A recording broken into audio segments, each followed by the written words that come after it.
আসসালামু আলাইকুম, সবাই কেমন আছেন? আলহামদুলিল্লাহ, আমি ভালো আছি। দোয়া করি আপনাদের জন্য, আপনারাও ভালো থাকবেন। তো আজকে বানাবো আমের আচার। তো তার জন্য মশলাপাতিগুলো একটু টেলে নিচ্ছি। জিরা ভেজে নিলাম, মৌরি ভেজে নিচ্ছি, ধনিয়া ভেজে নিলাম।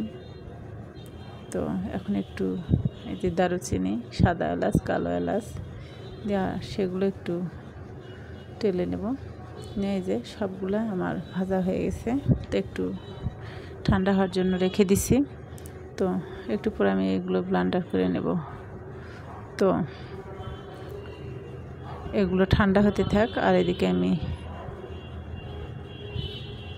এই যে এগুলো আমার ঠান্ডা হয়ে গেছে, ব্লেন্ডার করে নিয়েছি। তো ব্লেন্ডার করে নিয়েছি আমি, কিন্তু একটু দানা দানা রাখছি। ধনিয়া, জিরা, মৌরি এগুলো যদি একটু দানা দানা থাকে, মরিচের, শুকনো মরিচের বিচি এগুলো একটু দানা দানা যদি থাকে, তাহলে আচারের সাথে যখন দাঁতের নিচে পড়বে তখন খেতে ভালো লাগে। তো এখন একটা কড়াই আমি তুলে দিছি, দিয়ে তার মধ্যে তেল দিয়ে কিছু রসুন দিলাম। রসুনগুলো কেউ থেতো করে দিতে পারেন, কেউ গোটাও দিতে পারেন। তো আমি কোয়া খুলে শুধু কোয়াগুলো দিছি। তো এখন তার সাথে একটু তেজপাতা, সাদা এলাচ, কালো এলাচ দিয়ে দিলাম। দিয়ে একটু অনেক লাল করে নেওয়ার পর আমি এর মধ্যে এখন আমগুলো ঢেলে দেব। তো আমের আচার অনেকে অনেক রকম করে অনেক রকম করে করা যায়, যে যেমন করে করে।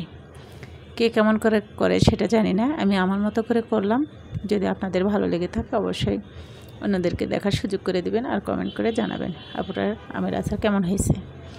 তো আমগুলো কিন্তু আমি কাটার সময় দেখাতে পারিনি। আমগুলো প্রচুর বড় ছিল, আর ভিতরে যে আঁটিটা ছিল বিচি, সেটা খুব ছোট। আর আমগুলো প্রচুর মাংস, মোটা মোটা আমগুলা। তো আমগুলো দেখে আমার অনেক শখ হয়েছে, যার জন্য আমি ভাবলাম যে আমগুলো আমি নিয়ে যাই, নিজে একটু আচার বানাবো। তো সাথে আমি চিনি ঢেলে দিচ্ছি, দিয়ে আমি একসাথে চিনি দিব। তো আমি কারো আচার বানানো দেখিনি, আমি আমার মতো করে, আমার মাথার জ্ঞানে, আমার মাথার মধ্যে যেটা আসে সেভাবে আমি আচার করি। যে কোনো আচার আমি আমার নিজের জ্ঞানে করি। তো আপনাদের কেমন লাগবে আমি সেটা জানি না। তো যদি ভালো না হয় আপনারা অবশ্যই আমাকে বলে দিবেন, আপু এইভাবে করতে হয়। তো আমি ঠিক সেভাবে করার চেষ্টা করব। তো একটু কিন্তু আমি গুঁড়া মরিচ দিছি, আর চিনিগুলো আবারও দিছি। দিয়ে এই আস্তে আস্তে চিনির পানি ছাড়বে।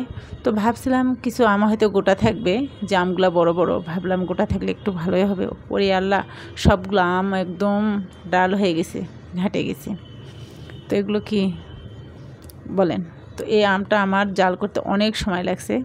তো এখন আমি এর মধ্যে এই যে গুঁড়া মশলাগুলো দিয়ে দেবো। কেউ একদম লাস্টে, আচারের লাস্টে দিয়ে দেয়, তো আমি মাঝামাঝি দিয়ে দিলাম।